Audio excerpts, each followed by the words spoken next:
Hello my dear students, आज हम करने जा रहे हैं साइकोलॉजिकल डिसऑर्डर, जो है आपका साइकोलॉजी का चैप्टर नंबर 4। अब ये जो चैप्टर है, वैसे तो कल लाइव में भी मैंने पढ़ाया आपको, बट उसमें जो है क्लैरिटी इतनी ज़्यादा नहीं होने की वजह से मैं जो है इसकी सिंपल जो वीडियो बना रही हूँ अभी। तो आई होप कि आपको सारा का सारा जो चैप्टर है वो समझ आ जाए। बहुत ही इजी वे में समझाने की कोशिश करूँगी, क्योंकि सबसे ज़्यादा toughest chapter of the psychology जो है माना जाता है वो साइकोलॉजिकल डिसऑर्डर को ही माना जाता है। बच्चे बहुत ज़्यादा लेंथी समझते हैं इस चैप्टर को और बहुत ज़्यादा मुश्किल भी है बट इतना भी नहीं है। अगर ध्यान से सुनोगे तो आपको सारा का सारा समझ भी आ जाएगा। ठीक है, तो स्टार्ट करते हैं। सबसे पहले है अबनॉर्मैलिटी। अबनॉर्मल किसको बोला जाता है? अबनॉर्मल पर्सन कौन से होते हैं? तो ये बताया गया कि जो अबनॉर्मल पर्सन है उनमें 4 टाइप के डी मिलते हैं, 4 डीज मिलते हैं। ठीक है, अब ये जो 4 डी हैं ये कौन कौन से हैं? सबसे पहले डेवियंस। डेवियंस का मतलब होता है डिफरेंट। डिस्ट्रेस। डिस्ट्रेस का मतलब क्या होता है? अनप्लेजेंट, मतलब प्लेजर फील ना होना, अच्छा फील ना होना। फिर है डिसफंक्शन, जो क्या है मतलब कोई भी काम अच्छे ढंग से नहीं कर पाते, उनको कोई ना कोई इंटरफेरेंस होती रहती है अपने काम में। फिर है डेंजर। डेंजर का मतलब क्या है? हार्मफुल। जो पर्सन अब नॉर्मल है वो खुद के लिए भी हार्मफुल है एंड अदर पीपल के लिए भी वो हार्मफुल होगा। ठीक है, क्योंकि किसी को भी वो कोई भी नुकसान पहुंचा सकता है किसी भी टाइम। तो ये 4 टाइप के डीज देखे जाते हैं किसमें? जो पर्सन अब नॉर्मल है। ठीक है, देन इसके बाद अगर हम एक लाइन के अंदर इसको डिफाइन करें कि अब नॉर्मेलिटी क्या है, ठीक है, तो आ जाएगा अवे फ्रॉम नॉर्मल। जो पर्सन नॉर्मल से अलग है उसको हम क्या बोलेंगे? अब नॉर्मल पर्सन। अब यहाँ पे क्वेश्चन आता है कि व्हाट इज नॉर्मल? नॉर्मल क्या है? कौन से पर्सन नॉर्मल होते हैं? तो इसके लिए 2 अप्रोचेज है। ठीक है, अब 2 अप्रोचेज में जो फर्स्ट अप्रोच है वो आपकी क्या कहती है? डेविएशन। यहाँ पे आपको डेविएशन फ्रॉम सोशल नॉर्म्स। जो लोग समाज के नियमों को नहीं मानते, उनसे अलग हैं, ठीक है, उनको हम क्या कह देते हैं? उनको हम कह देते हैं कि इनको तो कोई साइकोलॉजिकल प्रॉब्लम है। ठीक है, कि ये पर्सन ठीक नहीं है क्योंकि ये सोसाइटी के अकॉर्डिंग नहीं चल रहा है। अब इसमें 2 एग्जांपल दे रखे हैं। पहला है असर्टिवनेस और दूसरा है एग्रेशन। असर्टिवनेस का मतलब क्या है? मान लो कि मैंने आपको कोई बात कह दी, ठीक है, और आप साथ के साथ ही मुंह पे जवाब दे देते हो कि मुझे तो ये कहना, मैं इस बात से सेटिस्फाई नहीं हूँ, मैं आपकी बात को नहीं मानता। ठीक है, जब जो बंदे हाजिर जवाबी होते हैं, मुंह पे साथ के साथ जवाब दे देते हैं, ये नहीं सोचते कि सामने वाले को हर्ट होगा या नहीं होगा। ठीक है, और दूसरा है एग्रेशन। और जो बंदे बहुत ज्यादा एग्रेशन दिखाते हैं तो उनको नॉर्मल में काउंट नहीं किया जाता, उनको अब नॉर्मल में काउंट किया जाता है। ये आपका डेविएशन फ्रॉम सोशल नॉर्म्स कह रहा है, क्योंकि सोसाइटी में हर एक पर्सन कैसे रहना चाहता है? सबसे मिलजुल के रहना चाहता है, गुस्सा ना दिखाए, पोलाइट वे में रहे। और जो इसके अपोजिट चलते हैं उसको हम क्या कंसीडर कर लेते हैं कि ये बंदा क्या है? अब नॉर्मल है। देन आपको आ जाता है मैलअडप्टिव बिहेवियर। मैलअडप्टिव बिहेवियर अप्रोच आपकी क्या कहती है कि जब बच्चे की ग्रोथ हो रही होती है तो उसी टाइम पे जो है पता चल जाता है कि बच्चे का जो मैलअडप्टिव बिहेवियर है, इसने कुछ गलत चीज़ें जो है ये सीख रहा है और जो आने वाले टाइम में इसको क्या है? नुकसान भी देंगी। और उसकी जो बच्चा है उसकी फुलफिलमेंट जो है पूरी नहीं होती चाइल्डहुड के अंदर। ठीक है, कि वो कुछ करना चाहता है या कुछ वो लेना चाहता है बट वो नहीं ले पा रहा है, तो क्या है? उसकी फुलफिलमेंट पूरी नहीं हुई है। पेरेंट्स का प्यार ना मिलना। ठीक है, इसमें काफ़ी सारे एग्जाम्पल्स हो सकते हैं। देन उसके बाद है मेंटेनेंस। उसकी मेंटेनेंस में कोई प्रॉब्लम आई हो, सपोज कि उसकी फैमिली बहुत बड़ी है, ठीक है, तो उसको कोई भी केयर ही नहीं कर रहा है उस फैमिली के अंदर, एक दूसरे के ऊपर बात डाल दी कि आप उठा लो बच्चे को या आप उठा लो। ठीक है, तो इस तरीके से क्या है? मेंटेनेंस सही टाइम पे नहीं हुई है। ठीक है, फीड टाइम पे नहीं दी गई है बच्चे को। ठीक है, और वॉशरूम प्रॉपर टाइम पे नहीं करवाया गया, तो इस तरीके से बच्चों की मेंटेनेंस के अंदर जब प्रॉब्लम आएगी। और सेल्फ एक्चुअलाइजेशन, जब क्या है? ये आपका जो है मैस्लो हायरार्की आता है +1 के अंदर साइकोलॉजी में। ठीक है, तो वहाँ पे ये जो सेल्फ एक्चुअलाइजेशन है ये लास्ट स्टेज होती है। ठीक है, मैस्लो हायरार्की की। ये कहते हैं कि लाइफ के अंदर हर एक पर्सन क्या है? हर एक नीड पूरी करने के बाद लास्ट में 5th स्टेज में पहुंचता है, जो आपकी स्टेज होती है सेल्फ एक्चुअलाइजेशन, जहां बंदा ये फील करता है कि मैंने अपनी लाइफ के अंदर जो भी काम किया है क्या मैं उससे सेटिस्फाई हूँ। ठीक है, कि आज मैं जिस भी पोजीशन के ऊपर हूँ वहां पे मैं सेटिस्फाई हूँ। तो इस तरीके से वो सेल्फ एक्चुअलाइज करता है। अगर उसको ये फील हो कि मैं सेल्फ एक्चुअलाइजेशन के अंदर मैं मतलब कि सेटिस्फाई नहीं हूँ खुद से, तो उसको कोई ना कोई प्रॉब्लम आने लगती है। ठीक है, डिप्रेशन होने लगेगा, स्ट्रेस होने लगेगा या और भी कोई प्रॉब्लम आ सकती है, जिसकी वजह से क्या है? वो मतलब कि उसको जब साइकोलॉजिकल डिसऑर्डर आने लगेगी तो वो फिर वो किस में कंसिडर होगा? वो अब नॉर्मल में आ जाएगा कि ये पर्सन नॉर्मल है ही नहीं। ठीक है, अब कह रहे कि जो पर्सन अब नॉर्मल होते हैं उनको स्ट्रेस से कोप करने की एबिलिटी उनके अंदर नहीं होती है। कोप का मतलब होता है सामना करना। ठीक है, ये जो अब नॉर्मल पर्सन होते हैं ये स्ट्रेस के साथ क्या है? डील ही नहीं कर पाते, इनके अंदर इतनी एबिलिटी नहीं होती है कि स्ट्रेस से लड़ पाए। ठीक है, अब जो बंदे अब नॉर्मल होते हैं उनके ऊपर स्टिग्मा लगा दिया जाता है। स्टिग्मा क्या होता है? स्टिग्मा होता है एक तरह से स्टैंप लगा देना, या मतलब कि वैसे अगर हम इसको देखेंगे तो इसका मतलब आता है कलंक लगना, मतलब कि एक तरह से स्टैंप लग जाना पक्की किसी के ऊपर। तो कहते हैं कि जो बंदा साइकोलॉजिकल प्रॉब्लम से जूझ रहा होता है तो हम क्या है? एक तरह से उस पर स्टिग्मा लगा देते हैं कि ये तो मैड है। ठीक है, ये तो अनस्टेबल है, ठीक है, और ये क्या है, मेंटल है। इस तरीके के वर्ड जो हैं हम उसके ऊपर क्या करते हैं, मतलब स्टिग्मा लगा देते हैं उसके ऊपर। और ये जो पर्सन है फिर क्या है, हम कह देते हैं कि साइकोलॉजिस्ट के पास या काउंसलर के पास अगर वो पर्सन जा भी रहा है ना, ठीक है, तो उनको ये हम यही कहते हैं कि इसका दिमाग ठीक नहीं है, इसीलिए तो साइकोलॉजिस्ट के पास लेके जाते हैं इसको। तो इस तरीके से क्या है, जो भी बंदा कोई साइकोलॉजिस्ट के पास जा रहा है, काउंसलर के पास जा रहा है, तो ये इस तरीके के वर्ड ही आते हैं, ठीक है। हम जो है नॉर्मल जो पीपल हैं वो इसी तरीके से बात करते हैं, जो अब नॉर्मल बंदे होते हैं उनके लिए। फिर क्या कह रहे हैं कि हिस्टोरिकल बैकग्राउंड क्या है, ये जो साइकोलॉजी अभी डेवलप हुई है ये ऐसे ही नहीं थी, ठीक है। जो अगर हम इसका इतिहास देखें तो क्या कहते हैं कि पहले के टाइम पे अगर किसी को भी कोई साइकोलॉजिकल प्रॉब्लम आती थी, ठीक है, कोई भी दिमागी प्रॉब्लम आती थी, तो उसके पीछे माना जाता था कि कुछ सुपर नेचुरल पावर्स होती हैं, सुपर नेचुरल कुछ पावर होती हैं, ठीक है, जो मतलब कि क्या है, कुदरत की तरफ से खुद ही किसी के अंदर आ जाती हैं, ठीक है। एक तरह से मैजिकल फोर्सेस माना जाता था इनको, ठीक है, कि जादू ही कुछ फोर्सेस होती हैं। देन है इविल स्पिरिट, कुछ बुरी आत्माएं होती हैं। डेविल मतलब शैतान होते हैं, जो किसी के भी अंदर एंटर हो जाते हैं, ठीक है, किसी भी टाइम एंटर हो जाएंगे। और जो इनको ट्रीट किया जाता था, कौन इनका ट्रीटमेंट करता था, इनका ट्रीटमेंट किया करते थे ओझा, फिर है शमन, तीसरा है एग्जोर्सिज्म, ठीक है।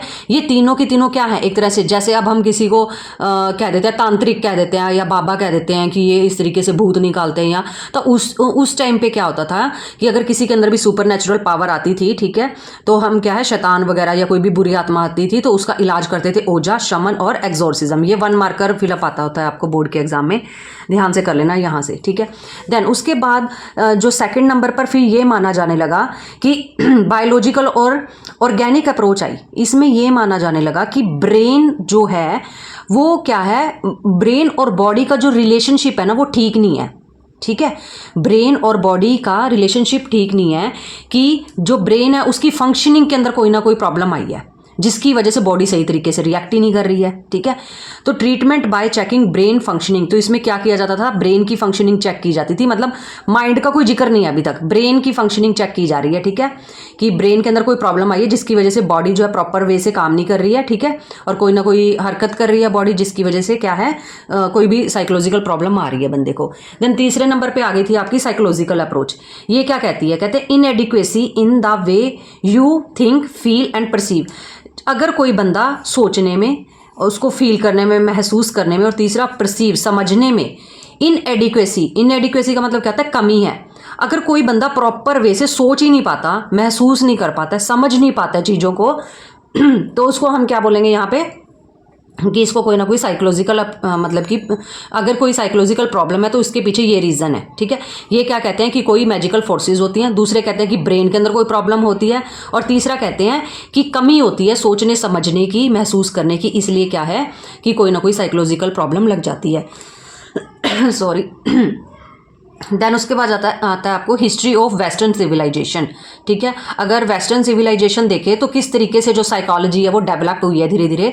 सबसे पहले हम आ जाते हैं एंशियंट जो फिलोसफर हुआ करते थे, या जितने भी फिजिशियंस थे, ठीक है, ऑफ एंशियंट ग्रीक के जितने भी क्या है फिलोसफर थे या फिजिशियन थे, उनमें से कुछ के नेम आ रखे हैं। देखो यहाँ पे सबसे पहला है हिपोक्रेटस, दूसरा है सुक्रात्स, तीसरा है प्लेटो, ठीक है। ये तीनों के तीनों मिलकर क्या है, ऑर्गेनिज्मिक एक अप्रोच देते हैं, ऑर्गेनिज्मिक अप्रोच। इसमें ये क्या बताते हैं, कहते हैं conflict between reason and emotion.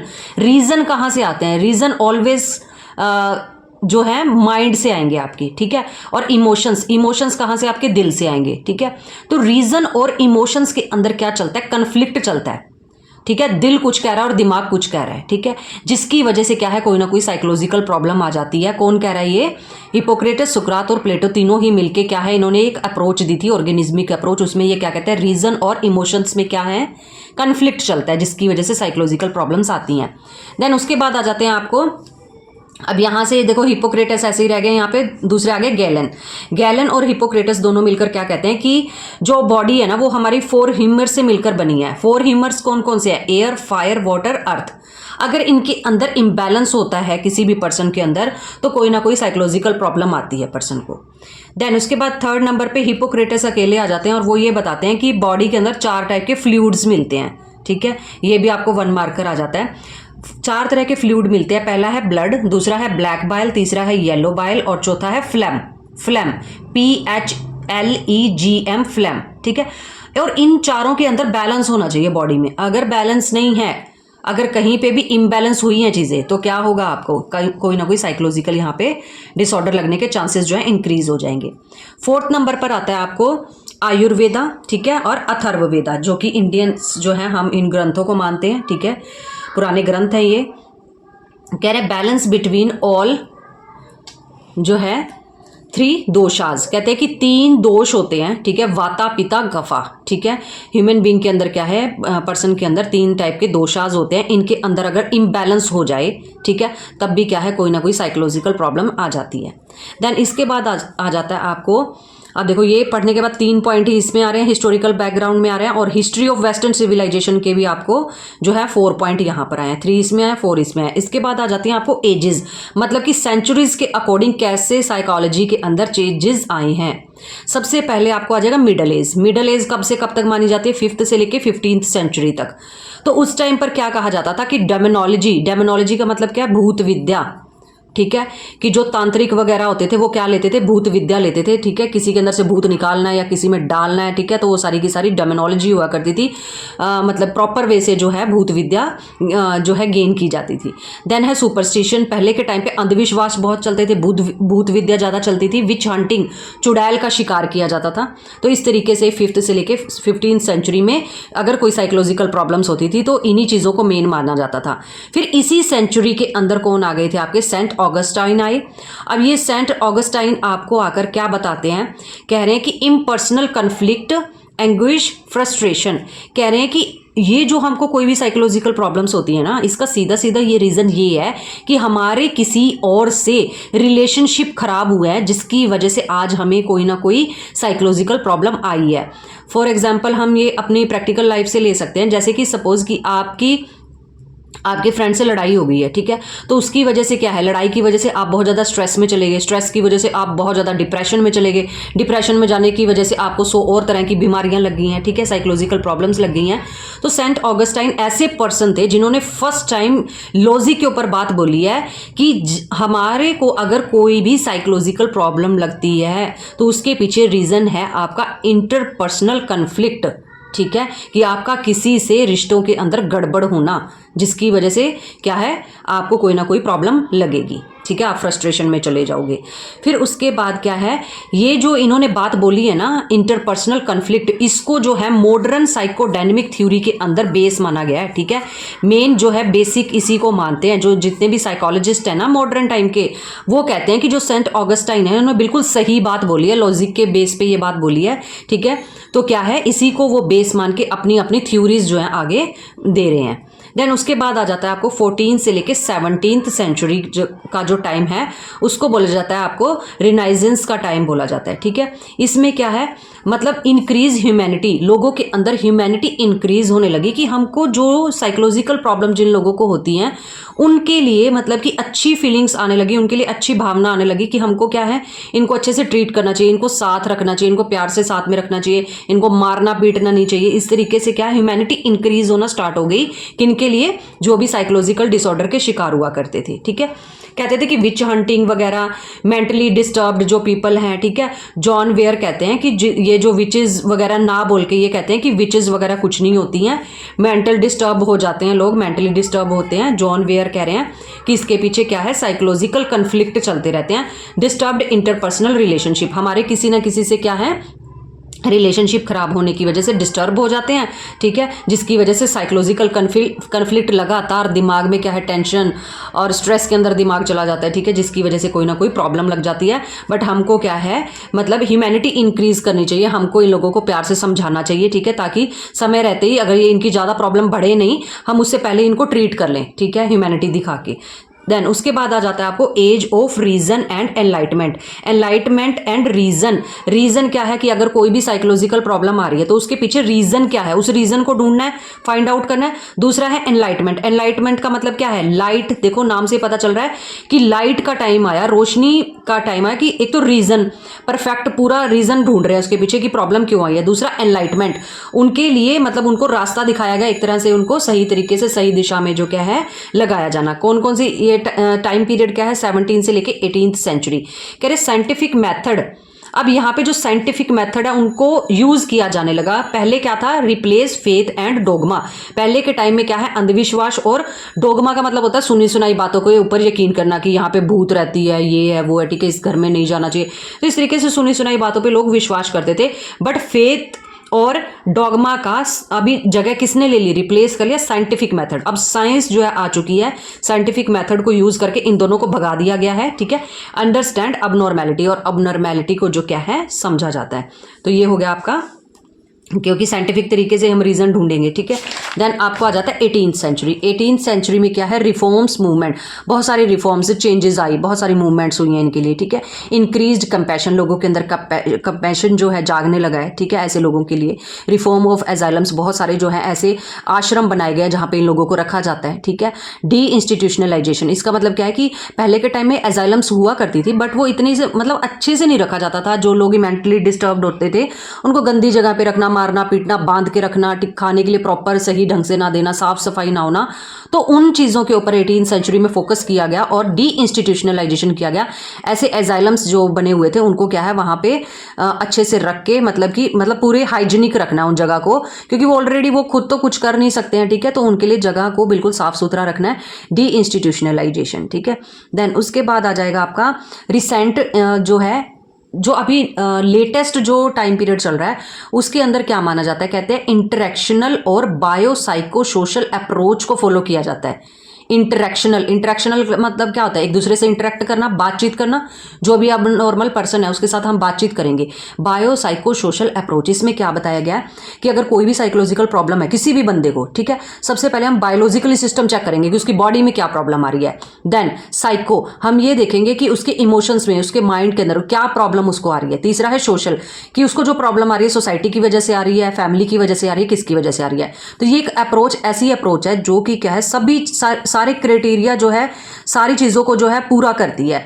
Body को भी चेक करेगी, दिमाग को भी चेक करेगी, और अगर आपको सोसाइटी से प्रॉब्लम आ रही है उसको भी चेक करेगी, ठीक है।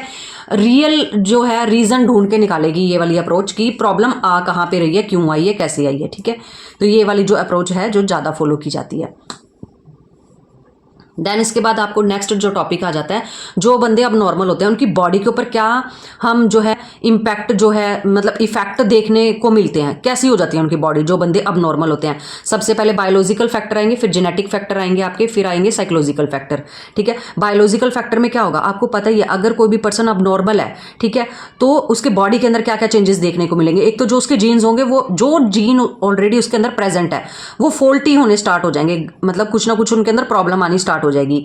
इंडोक्राइन इम्बैलेंस, ठीक है, हार्मोन है ये भी एक तरह से, ये क्या है, इम्बैलेंस होने लगता है इंडोक्राइन, ठीक है। ये हम सेल्फ एंड पर्सनैलिटी वाले चैप्टर में अच्छे से क्लियर करेंगे। देन है माल न्यूट्रिशन, वो प्रॉपर वे से खा नहीं पाते हैं तो माल न्यूट्रिशन की कमी रहती है, मतलब न्यूट्रिशन प्रॉपर वे में नहीं मिल पाता है। इंजरीज, वो खुद को चोट पहुंचा लेते हैं, ठीक है। देन है problem in transmission of message from one neuron to other neuron, एक न्यूरॉन से दूसरे न्यूरॉन में जो है मैसेज सही तरीके से पास नहीं होता, जिसकी वजह से माइंड तक सही मैसेज पहुंचता ही नहीं है, तो वो क्या है, अपनी बॉडी को सही वे से काम नहीं करवा पाते हैं, जो भी अब नॉर्मल होंगे, ठीक है।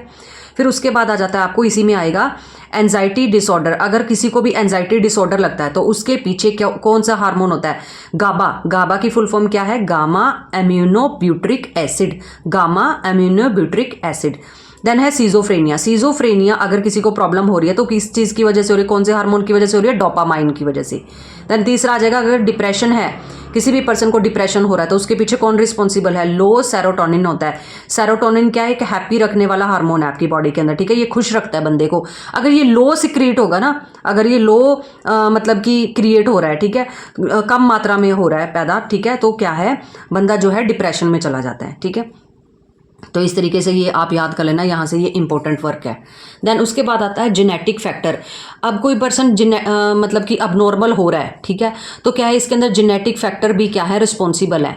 कई बार जो है अपने पेरेंट्स से हमें जो है ऐसे जीन्स जो है ट्रांसफ़र हो जाते हैं जो कि क्या है, फॉल्टी होते हैं, ऑलरेडी फॉल्टी होते हैं, ठीक है, अपने पेरेंट्स से अपने अंदर जब जीन्स आ जाएंगे, ठीक है, तो अगर सपोज कि अगर पेरेंट्स के अंदर किसी को भी अब नॉर्मेलिटी की प्रॉब्लम है और आगे बच्चा हुआ है, ठीक है, तो उसको भी क्या है, कहीं ना कहीं वो प्रॉब्लम जो है आने के चांसेस जो हैं ज़्यादा रहेंगे, ठीक है। देन है कंबाइन टू प्रॉब्लम्स लाइक, इसमें क्या है, काफ़ी सारी टाइप की प्रॉब्लम्स आती हैं। अगर जीन्स ट्रांसफर हो जाए ना बच्चे के अंदर तो काफ़ी टाइप की प्रॉब्लम्स आती है, लाइक मूड डिसऑर्डर है, सीजोफ्रेनिया है, मेंटल रिटार्डेशन है, काफ़ी सारी टाइप की प्रॉब्लम्स आएंगी जो हम आगे डिटेल में भी रीड करेंगे।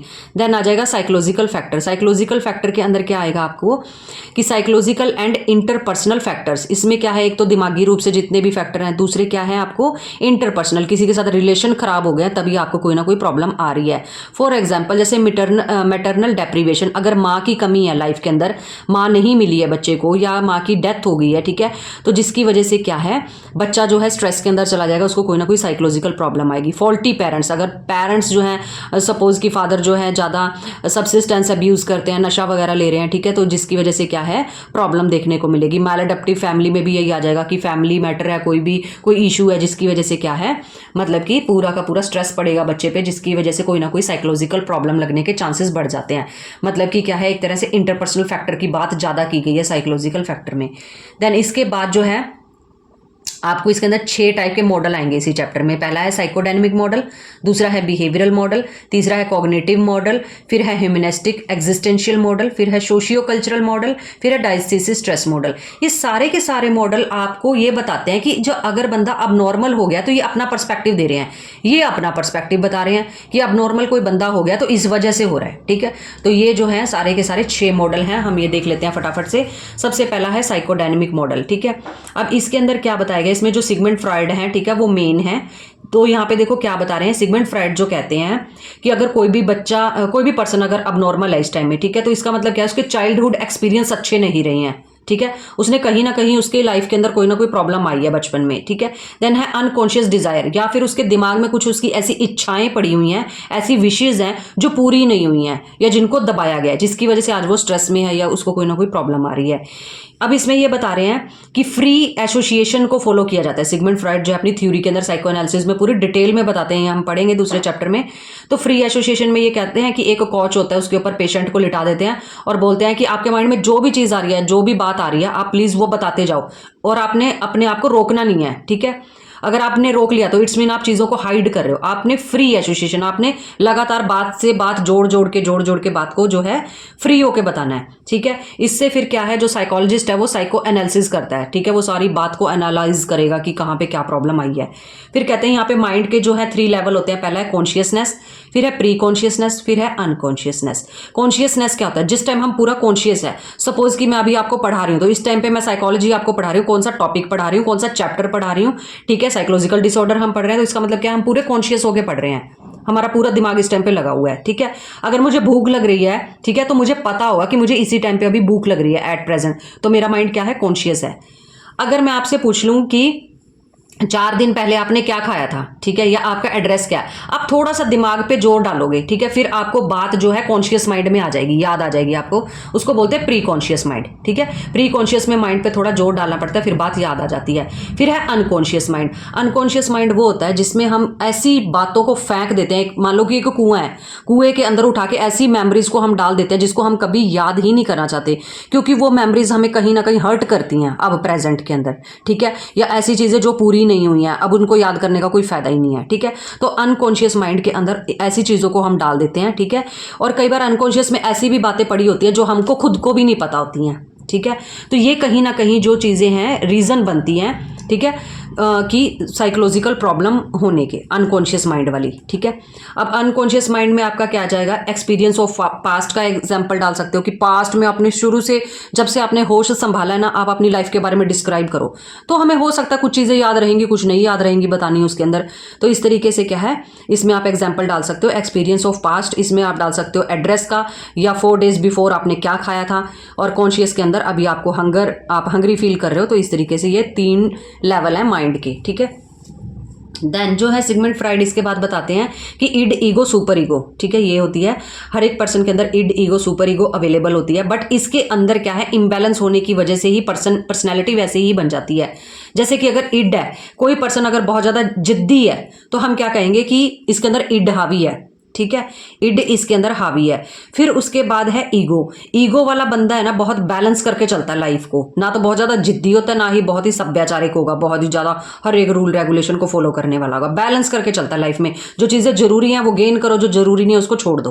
देन उसके बाद है सुपर ईगो। सुपर ईगो वाला बहुत ही मतलब कि एक तरह से ये लगा लो बहुत ज्यादा रूल रेगुलेशन को मानने वाला बंदा होता है। कोई भी डिसीजन बड़ी मुश्किल से लेगा वो, मतलब पत्थर पे लकीर खींच देगा, ना इधर होगा ना इधर होगा, मतलब इस तरीके से अपने डिसीजन लेगा। सुपर ईगो बहुत ही ज्यादा रूल रेगुलेशन को फॉलो करने वाला। इड बहुत ज्यादा जिद्दी। और ईगो क्या करता है, ईगो ईगो ये जो ईगो है ये इड, यहाँ पे आपका आएगा इड। इड जो ईगो है, इड और सुपर ईगो के अंदर दोनों के अंदर बैलेंस कर देता है, मतलब बीच में ईगो आ जाएगा आपका, ठीक है। ईगो हमेशा बैलेंस कर देता है। तो ऐसे कुछ पर्सन आपने लाइफ के अंदर देखे होंगे जो बहुत बैलेंस करके चलते हैं अपनी लाइफ को। कुछ ऐसे होते हैं लकीर के फकीर, बहुत ज़्यादा मतलब जिद्दी टाइप के, ठीक है, कि हर एक बात को मतलब कि जिद करके लेना ही लेना है। जैसे कोई बच्चा अगर चोरी कर रहा है, ठीक है, तो उसकी जो इड है उस टाइम पे हावी होती है उसको चोरी करवाने में, या फिर वो जिद करके कोई चीज़ लेना चाहता है तब भी उसकी इड जो उसके अंदर हावी होती है। सुपर ईगो बहुत ज़्यादा मोरल वैल्यूज़ को फॉलो करता है, हद से ज़्यादा मोरल वैल्यूज़ को फॉलो करता है वो, ठीक है। देन इसके बाद इसमें आपको बताया गया है कि जो है एक तरह से अगर हम आइस बर्ग लें, अगर हम एक बर्फ का टुकड़ा ले रहे हैं और उसको पानी के अंदर डाल रहे हैं, उसका कुछ एक एरिया जो है ऊपर की तरफ रहता है। ये एग्जांपल है आपका इडिगो सुपर ईगो का। तो देखो जो इड है, ठीक है, जो इड है आपकी वो मोस्टली जो है मतलब पानी के नीचे होता है, ये वाला एरिया जो होता है, और इसको हम क्या बोलेंगे, अनकॉन्शियस माइंड, ठीक है। इसके अंदर ऐसी चीजें पड़ी हैं जो हमें पता भी नहीं है, ठीक है। और ईगो और सुपर ईगो जो है पानी के ऊपर ही होंगी ये दोनों, ठीक है। और थोड़ा सा हिस्सा जो है अनकॉन्शियस माइंड का वो ऊपर होता है, बाकी सारा नीचे पानी में डूबा हुआ होता है, ठीक है।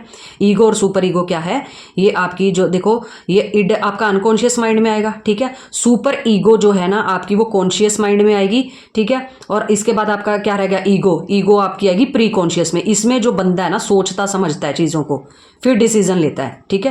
प्री कॉन्शियस, इसमें इसको अगला पिछला सब सोच समझना पड़ेगा, ठीक है, पूरा दिमाग लगाना पड़ेगा, ठीक है। अनकॉन्शियस में तो कुछ सोचे समझे बिना इसको जो चीज़ चाहिए चाहिए ही है, वो जिद्दी टाइप का होगा, ठीक है, अनकॉन्शियस। और ये आपका आ जाएगा सुपर ईगो वाला। सुपर ईगो वाला आपको पता है ये बहुत ज़्यादा कॉन्शियस होगा, ये बंदा कि हर एक मॉरल वैल्यू को फॉलो करने वाला होगा। तो इस तरीके से ये आपकी साइकोडायनेमिक मॉडल कंप्लीट होता है। देन आ जाता है आपको बिहेवियरल मॉडल, ठीक है। बिहेवियरल मॉडल करने से पहले हम थोड़ा सा ये देख लेते हैं क्लासिफिकेशन ऑफ साइकोलॉजिकल डिसऑर्डर।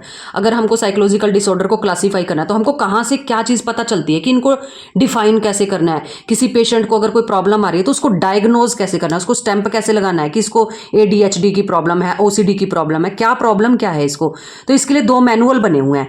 जो पहला मैनुअल है उसको बोलते हैं DSM-5, ठीक है। ये 4th वाला पहले चलता था बट अब 5th आ चुका है ये।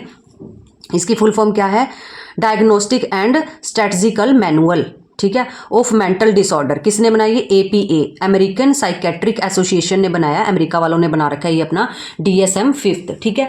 इसमें क्या है कि इन्होंने 5 डायमेंशंस, 5 कैटेगरी बना रखी हैं, ठीक है। कुछ पर्सन्स को ये क्लिनिकल डिसऑर्डर के अंदर डाल देते हैं, कुछ को ये पर्सनैलिटी डिसऑर्डर के अंदर डाल देते हैं, कुछ को मेडिकल कंडीशन, कुछ को ये साइको सोशल एनवायरमेंटल फैक्टर्स को रिस्पॉन्सिबल मानते हैं। इसमें ओवरऑल फंक्शनिंग कईयों की खराब हो जाती है।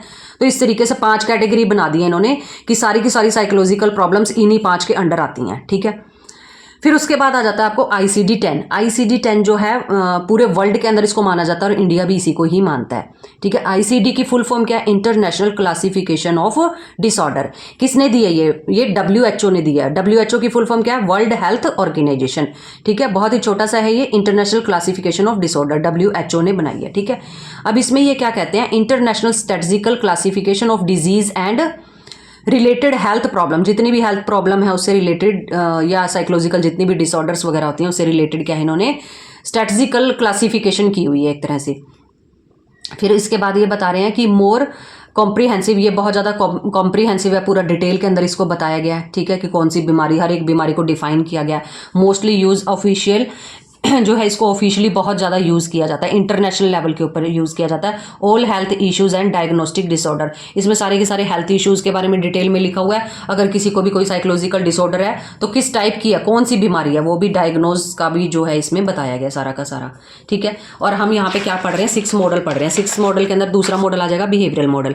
बिहेवियरल मॉडल आपको क्या कहता है, कह रहा है कि अगर कोई भी साइकोलॉजिकल प्रॉब्लम आ रही है, ठीक है, तो कहीं ना कहीं बिहेवियर जो है मालअडप्टिव हुआ है, कहीं ना कहीं आपका बिहेवियर गलत हुआ है जिसकी वजह से आज आपको प्रॉब्लम आ रही है अपनी लाइफ के अंदर, ठीक है। कहीं ना कहीं आपने कुछ ना कुछ गलत बिहेव सीख लिया है, ठीक है। सबसे पहले अब इसमें एग्जांपल आ जाएगा क्लासिकल कंडीशनिंग। अब ये आपको +1 के टॉपिक है, यहाँ पे डिटेल में पढ़ने की जरूरत नहीं है। क्लासिकल जो कंडीशनिंग है इसका मतलब क्या है, ये आपको इवान पी पैवलोव ने जो है मतलब रिसर्च की थी डॉग के ऊपर, ठीक है। इसमें क्या है, ये कोज और इफेक्ट देखते हैं, ठीक है। अब ये क्या कह रहे हैं, यहाँ पे जो है एक वो डॉग होता है, ठीक है, और उधर से क्या है खाना होता है। अब खाने को देख के डॉग जो है सलाइवा सिक्रिएट करने लगता है। तो ये बात तो बिल्कुल सिंपल है, ये तो आम बात है कि डॉग जो है खाना देख के सलाइवा तो क्रिएट करेगा ही करेगा, ठीक है। बट यहाँ पे इन्होंने क्या किया गया, यहाँ पे इन्होंने किया कि कंडीशनिंग करवाई डॉग की। कंडीशनिंग किसके साथ करवाई थी, बेल के साथ, कि अगर बेल बजेगी, बेल के बाद आपको फूड प्रेजेंट किया जाएगा, फूड के बाद जो है जो वो डॉग है वो सलाइवा क्रिएट करेगा, ठीक है। तो इस तरीके से वो डॉग को लर्निंग करवाई गई सॉरी, जो डॉग है उसकी कंडीशनिंग हुई है, यहाँ पे उसको सिखाया गया है। तो यहाँ पे कहते हैं कि अगर किसी बच्चे का या किसी पर्सन का बिहेवियर गड़बड़ हो गया है तो हम उस बिहेवियर को बना भी सकते हैं और बिगाड़ भी सकते हैं, सही भी कर सकते हैं, ठीक है।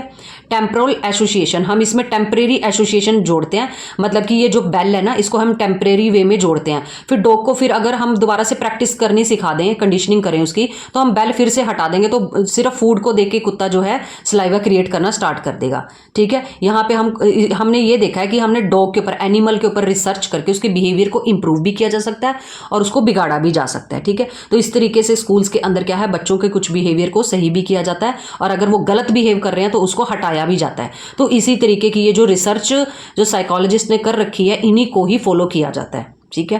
देन आता है आपका ऑपरेंट कंडीशनिंग। इसमें क्या है, जो BF स्किनर है वो कहते हैं कि रिवॉर्ड देकर या पनिशमेंट देकर बच्चों के बिहेवियर को बिगाड़ा भी जा सकता है और खराब भी किया जा सकता है। फॉर एग्जाम्पल जैसे कि क्या है कि अगर आप चाहते हो कि एक बच्चे ने टेस्ट में अच्छे मार्क्स लिए हैं तो हम उसको क्या पेन या पेंसिल गिफ्ट करके उसको और मोटिवेट कर सकते हैं कि आपने अगली बार भी टेस्ट में ऐसे ही अच्छे नंबर लेने, और बच्चा अच्छे नंबर लेगा भी क्योंकि उसको क्या है, प्राइज मिल रहा है बदले में, ठीक है। तो इस तरीके से क्या है, आप उसको एक तरह से रिवॉर्ड कर सकते हो। अगर बच्चा गलत बिहेव कर रहा है, गेस्ट आने पर गलत बोल रहा है, अब्यूज़ कर रहा है, तो हम उसको बाद में डांट सकते हैं या मार लगा सकते हैं, जिसकी वजह से क्या होगा कि वो गलत बिहेवियर नेक्स्ट टाइम पे ना करे, इसलिए उसका बिहेवियर छुड़ाना पड़ता है। हम यहाँ पे क्या करते हैं, नेगेटिव रीइंफोर्समेंट देते हैं, और रिवॉर्ड क्या होती है, पॉजिटिव रीइंफोर्समेंट होती है आपकी। BF स्किनर ने या ऑपरेंट कंडीशनिंग बताई थी हमें। फिर है सोशल कॉग्निटिव लर्निंग। इसमें जो है एल्बर्ट बंदूरा जो है वो मेन है, ठीक है। ये कहते हैं कि जो बच्चे हैं वो कॉपी करके, इमिटेट करके, नकल करके सीखते हैं, ठीक है, नकल करते हैं बड़ों को और उसी तरीके से वो सीख जाते हैं, ठीक है। कहते हैं कि अगर उनको नकल करते टाइम फिर बाद में रिवॉर्ड दे दिया जाए, ये कहा जाए कि हाँ बहुत अच्छे से तो बहुत अच्छे से वो काम कर रहा है जो हम तेरे से करवाना चाहते हैं, ठीक है। कि सपोज अगर मंदिर में पूजा कर रहे हैं तो सब सिर ढक के बैठे हैं, तो बच्चा अपने आप से खुद से कोई कपड़ा ला के सिर ढक के बैठ रहा है, तो इट्स मीन उसने बहुत अच्छे से इमिटेट किया है, तो हम उसको वहां पे रिवॉर्ड कर सकते हैं, ठीक है। तो इस तरीके से क्या है, बच्चा जो लर्निंग करता है ना वो इमिटेट करके होती है, नकल करके होती है, ठीक है। तो इसमें क्या बताया आपको, performing distinction later on copy, बस यही चीज़ बता रखी है कि बच्चे को हम क्या है इमिटेट करके सिखा सकते हैं। अगर बच्चा इमिटेट करके गलत चीज़ें सीख रहा है तो वहाँ पे हम उसको पनिश भी कर सकते हैं, ठीक है। पनिश करते उसको दिखा दें, ठीक है। सपोज कि एक बच्चे ने लगातार 4 बार आइसक्रीम खा ली, ठीक है, तो हमने क्या उसी बच्चे को एक थप्पड़ लगा दिया, ठीक है, और साथ में हम एक छोटा बच्चा और है वो उसी चीज़ को देख रहा है, तो वो इस चीज़ को नकल करेगा, देखेगा कि इसको थप्पड़ पड़ा तो मैं भी ना खाऊं, ठीक है। तो इस तरीके से क्या है, हम बच्चों के बिहेवियर को सुधार सकते हैं अगर उन्होंने कुछ गलत सीख लिया है, ठीक है। देन आ जाता है आपका कॉग्निटिव मॉडल। कॉग्निटिव मॉडल क्या आता है, अगर कोई भी साइकोलॉजिकल प्रॉब्लम हो रही है तो उसके पीछे इरेशनल एजम्पशंस होती हैं, आपकी गलत धारणाएं बना लेते हो, आप गलत ओपिनियंस बना लेते हो, और उस गलत ओपिनियन की वजह से आपका जो बिहेवियर है, एटीट्यूड का मतलब क्या होता है, बिहेवियर, आप इनएक्यूरेट एटीट्यूड बना लेते हो, अपना गलत बिहेवियर बना लेते हो किसी भी चीज़ के लिए, किसी पर्सन के लिए भी हो सकता है ये। फिर ओवर जनरलाइज इलॉजिकल थॉट्स, और क्या है, आप लॉजिकली नहीं सोचते हो, इलॉजिकली बेस पे आपने कोई अपने मन के अंदर बात बना ली और उसी के ऊपर सारी बात घुमाते रहते हो फिर कह रहे हो based on a single insignificant event. Suppose कि एक बंदे ने आपके साथ कुछ अच्छा नहीं किया और वैसे वो ऑल टाइम आपके साथ अच्छा बिहेवियर रखता है, एक टाइम उसने ऐसा कुछ कर दिया कि आपको वो बिहेवियर पसंद नहीं आया उसका, तो आप उसके ओवरऑल पर्सनैलिटी को ही गलत कह देते हो कि ये तो बंदा ही गलत है एक बार उसके गलत करने से। तो इस तरीके से कॉग्निटिव मॉडल ये कहता है कि जो लोग हैं वो क्या है, इरेशनल अजम्पशंस बना लेते हैं, गलत धारणाएं बना लेते हैं, उसी के बिहाव पे फिर एटीट्यूड दिखाने लगते हैं, और एटीट्यूड ऐसे दिखाते हैं कि एक सिंगल मिस्टेक के ऊपर वो क्या है, ओवरऑल सारी चीज़ों को जनरलाइज कर लेते हैं। तो इस तरीके से ही आ जाएगा आपका कॉग्निटिव मॉडल। देन है आपको ह्यूमनिस्टिक एग्जिस्टेंशियल मॉडल। अब ये एग्जिस्टेंशियल मॉडल जो है आपको क्या कहता है, कहते हैं कि हर एक ह्यूमन बीइंग जो भी एग्जिस्ट है इस धरती के ऊपर, ठीक है, वो क्या है कि एक मतलब अपने मन के अंदर ये बात लेकर आता है, उसके मन के अंदर ये बात होती है कि अगर मैं धरती पर आया हूँ तो मैं कुछ ना कुछ करूँ ताकि मैं सबके काम आऊँ, ठीक है। कह रहे हैं कि ये चीज़ जो है हर एक बंदे के अंदर गुड, मतलब कि ये पहले से ही ऐसी जो फीलिंग है वो क्या है, ऑलरेडी पहले से उसके अंदर मौजूद होती हैं। सेल्फ मोटिवेशन उसके अंदर पहले से ही मौजूद होती है, ठीक है। अब फ्री विल, ये उसकी इच्छा है कि उसको क्या करना है और क्या नहीं करना है, ये उसकी इच्छा होती है। गिव मीनिंग टू लाइफ और अवॉइड रिस्पॉन्सिबिलिटी, कि उसने अपनी लाइफ, अगर वो धरती पर आया उसने अपनी लाइफ को मीनिंगफुल बनाना है या उसने अपनी रिस्पॉन्सिबिलिटी से भागना है, ये क्योंकि वो फ्री है अपने डिसीजन लेने के लिए, उसके ऊपर डिपेंड करता है, ठीक है। कह रहे problem occur when people feel empty, useless and worthless. अगर बंदा क्या है अपनी रिस्पॉन्सिबिलिटी से भाग रहा है तो किसी ना किसी टाइम पे वो अलोन फील करेगा, ठीक है, एम्प्टी फील करेगा, यूजलेस फील करेगा। वो ये सोचेगा मैं धरती पर आया हूँ तो मैं किसी काम का नहीं हूँ, मैं किसी के काम भी नहीं आया, मैं अपनी लाइफ में भी सक्सेस नहीं हुआ, तो वो अपनी लाइफ में स्ट्रेस लेने लगता है, जिसकी वजह से क्या है उसको कोई ना कोई साइकोलॉजिकल प्रॉब्लम आने लगती है। देन है सोशियो कल्चरल मॉडल, नाम से ही पता चल रहा है, इसमें क्या बता रहे हैं कि सोसाइटी से या कल्चर की वजह से हमारे अंदर कोई ना कोई प्रॉब्लम आती है, ठीक है, जिसकी वजह से हमें कोई ना कोई साइकोलॉजिकल प्रॉब्लम लग जाती है। फॉर एग्जांपल जैसे कहीं पे लड़ाई लग गई है, वायलेंस हो रही है, आपको एम्प्लॉयमेंट नहीं मिल रही है, आपको काम नहीं मिल रहा है, आपके साथ डिस्क्रिमिनेशन हो रहा है, तो आप क्या है अलोन फील करोगे। आपको ये लगेगा कि सोसाइटी आपके साथ अच्छा बिहेव नहीं कर रही है, आप इस काबिल नहीं हो कि आपको जॉब मिल सके, ठीक है। तो ये जो सारे रीजन है ये क्या है, एक तरह से शेप अप करते हैं हमारे बिहेवियर को। हमारा बिहेवियर फिर इरिटेशन वाला हो जाता है, हम किसी के साथ बोलना नहीं पसंद करते, अलोन फील करना स्टार्ट कर देते हैं। क्यों? क्योंकि सोसाइटी की वजह से हमें प्रॉब्लम आ रही है, ठीक है। तो ये चीज़ इन्होंने यहाँ पे बताई है। तो सेम यही बताया कि सोशल नेटवर्क हमारे बिहेवियर को शेप करता है, ठीक है। सोशल रोल हमारे बिहेवियर को इम्पैक्ट करते हैं। जैसे सोशल रोल में आपका एग्जांपल, आप स्कूल के अंदर एक स्टूडेंट का रोल प्ले कर रहे हो, घर पे आप बच्चे का रोल प्ले कर रहे हो, ठीक है, बहन का, भाई का, रिश्तेदार का रोल प्ले करते हो आप, ठीक है। हर एक रोल को आपने प्ले करना होता है, बट आप क्या है कहीं ना कहीं आपको कहीं ना कहीं किसी ना किसी रिश्ते में भी प्रॉब्लम आती है। तो इस तरीके से क्या है आप कहीं ना कहीं प्रॉब्लम, आपको साइकोलॉजिकल बीमारी जो है लगने के चांसेस बढ़ जाते हैं due to socio and cultural model वाले ये कहते हैं, ठीक है। देन आपको आ जाता है डायथीसिस स्ट्रेस मॉडल। डायथीसिस स्ट्रेस मॉडल आपको क्या कहता है, कहते हैं कि डायथीसिस प्री डिस्पोजिशन, कह रहे हैं कि कुछ मतलब कि लोगों के अंदर पहले से ही प्री डिस्पोजिशन, कुछ आदतें ऐसी पड़ी हुई होती हैं, ठीक है, जस्ट उनको एक एनवायरनमेंट मिलना चाहिए, साथ के साथ वो चीज़ें स्टार्ट कर देते हैं। सपोज कि अगर किसी पर्सन को ये है कि उसको अल्कोहल लेनी है, ठीक है, और एक ऐसा एनवायरनमेंट मिला है, उसको 4 दोस्त ऐसे मिल गए कि जो ड्रिंक करते हैं, तो साथ के साथ उस चीज़ को अडॉप्ट कर लेगा। तो इस तरीके से ये मैंने आपको जस्ट एग्जाम्पल दिया। डायथीसिस जो है प्री डिस्पोजिशन, ये पहले से आदतें बंदे के अंदर मौजूद होती हैं, set off by a stressful situation, ठीक है। और ये किससे सेट ऑफ हो जाती हैं, आपकी स्ट्रेसफुल सिचुएशन से बहुत ज़्यादा एक्टिव हो जाती हैं, ठीक है। और उसके बाद आ जाएगा आपको बायोलॉजिकल भी जो है, आपको कुछ ना कुछ इसके अंदर क्या है मतलब प्रॉब्लम आपकी बॉडी के अंदर ऑलरेडी प्रेजेंट होती हैं ये, ठीक है। डिसऑर्डर वल्नरेबिलिटी, और आप खुद भी इस डिसऑर्डर को लगने के खुद चाहवान होते हो कि ये बीमारी मुझे लगे, ठीक है। प्रेजेंस ऑफ पैथोजेनिक स्ट्रेसर्स, ये क्या है, पैथोजेनिक स्ट्रेसर्स, स्ट्रेस देने वाले जो पैथोजेनिक होते हैं ना वो बॉडी के अंदर ऑलरेडी प्रेजेंट होते हैं। जैसे कि सपोज कि आपको किसी ने जैसे कि हम लोग कह देते हैं कि अगर सपोज कि किसी को हेडेक हो रहा है, ठीक है, वो किसी दूसरे साथ वाले पर्सन को बोल रहा है कि मुझे तो हेडेक हो रहा है, दूसरे को सुन के ही होने लगता है, सुन के ही होने लगा, इट्स मीन क्या है कि उसके अंदर पैथोजेनिक स्ट्रेसर ऑलरेडी प्रेजेंट है, उसने उसको बोला ही है, जस्ट साथ के साथ उसका सिर दर्द स्टार्ट हो गया, रियल में स्टार्ट हो जाता है। तो इस तरीके से क्या है डायथीसिस स्ट्रेस मॉडल आपको यही चीज़ बता रहा है, ठीक है। यहाँ पे आपके 6 के 6 जो मॉडल हैं वो कंप्लीट हो जाते हैं, ठीक है। हर एक मॉडल आपको साइकोलॉजिकल डिसऑर्डर लगने की वजह बता रहा है, ठीक है, कि इस वजह से जो है साइकोलॉजिकल प्रॉब्लम्स जो है आपको लगती हैं, ठीक है। देन उसके बाद आपको आ जाता है यहाँ पे देखो major psychological disorder. Major psychological disorder कौन कौन सी होती हैं, सबसे पहले आ जाएगा एंजाइटी। एंजाइटी में क्या है, सिंपल है, जस्ट क्या है फियर लगता है, एप्रीहेंशन, बहुत परेशान हो जाते हैं, हार्ट रेट बढ़ जाती है, ठीक है। और उसके बाद क्या है डायरिया हो जाता है, पेट में दर्द वगैरह होना, और भूख की कमी, लॉस ऑफ एपेटाइट, ठीक है, फेंटिंग, बेहोश हो जाते हो, डिजीनेस, चक्कर आना, स्वेटिंग, पसीना आने लगता है, नींद नहीं आती है, ट्रीमर्स होता है, मतलब आप कांपने लगते हो। तो इस तरीके की जो है प्रॉब्लम एंजाइटी के अंदर आती हैं। अब एंजाइटी के आगे जो है इन्होंने 3, 4 5 पार्ट आगे बना रखे हैं, ठीक है। सबसे पहले आपका जनरलाइज एंजाइटी डिसऑर्डर। इसके अंदर क्या होता है, बंदा हमेशा ऑलवेज वरी रहता है अपने फ्यूचर को लेके, हमेशा अपने फ्यूचर को लेके टेंस रहेगा वो, ठीक है। हाइपर विजिलेंस, हर टाइम एक्टिव रहेगा, चौकन्ना रहता है, ठीक है। स्कैन करता रहता है, अगर कहीं बैठेगा ना तो 10 बार उसको चेक करेगा, यहाँ पे किसी ने कोई चीज़ ऐसी तो नहीं छुपा रखी कि मुझे ना कहीं हार्म हो जाए, मुझे ना कुछ लग जाए। उसको हर टाइम एनवायरमेंट से डेंजर रहता है, खतरा रहता है। मोटर टेंशन, ठीक है, हर टाइम अपनी बॉडी को शेक करता रहता है, हिलाता रहेगा अपनी बॉडी को, ठीक है। अनएबल टू रिलैक्स, उसको कहीं चैन नहीं मिलता, रेस्टलेस हो जाता है, शेकी होती है उसकी बॉडी, ठीक है। कहीं पे भी बैठा तो हाथ हिलाना, या पैर, आपने देखा होगा कुछ एक पर्सन खाली बैठे थे तो वो अपना जो पैर है वो लगातार हिलाते रहते हैं, दोनों फीट्स हिलाते रहते हैं। तो इस तरीके से क्या है कि कोई ना कोई प्रॉब्लम जो है उसको चलती रहती है, इसको बोलेंगे जनरलाइज एंजाइटी डिसऑर्डर। फिर है आपको पैनिक डिसऑर्डर। पैनिक डिसऑर्डर के अंदर क्या होता है, बहुत ज़्यादा आतंक वाला, बहुत ज़्यादा फियर होता है इसके अंदर बंदे में, ठीक है। फ्रिगमेंट एंजाइटी, लगातार एंजाइटी में वो रहेगा, अटैक्स आने के चांसेस होते हैं, चौक हो जाती है बॉडी उसकी पूरी, ब्रीथ, उसको सांस नहीं आता है, ठीक है। उसकी हार्ट रेट प्रॉपर काम नहीं करती है, पैल्पिटेशन, फिर है चेस्ट पेन होता है, नोजिया होता है, इवन कि उसको डेथ तक हो जाती है अगर उसको क्या है पैनिक डिसऑर्डर आते हैं। पैनिक अटैक आता है ना, कईयों को हम बोलते हैं कि पैनिक अटैक है, इसको बहुत ज़्यादा डर जाता है बंदा, तो उसमें डेथ होने के चांसेस भी होते हैं। देन आता है आपको फोबिया, ये आपका मोस्ट इंपॉर्टेंट टॉपिक है फोबिया। फोबिया में क्या है, फोबिया में भी बंदा क्या है, फियर, उसको डर लगता रहता है, ठीक है।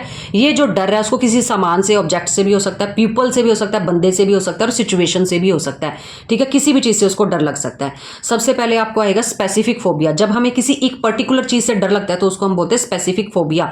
फॉर एग्जाम्पल किसी एनिमल से डर लगना, कॉकरोच से डर लगना, या लिजार्ड से, छिपकली से डर लगना, तो क्या है, हमको क्या होगा, वहाँ पे एक स्पेसिफिक चीज़ से डर लग रहा है। फिर है एनक्लोज स्पेस। कई बार हमको एक बंद जगह पे, एक अंधेरे वाली जगह से बहुत ज़्यादा डर लगता है। कई लोगों को बहुत ऊंची हाइट से बहुत ज़्यादा डर लगता है, किसी को पानी के तेज बहाव से बहुत डर लगता है, तो ये क्या आ जाएगा आपका स्पेसिफिक फोबिया।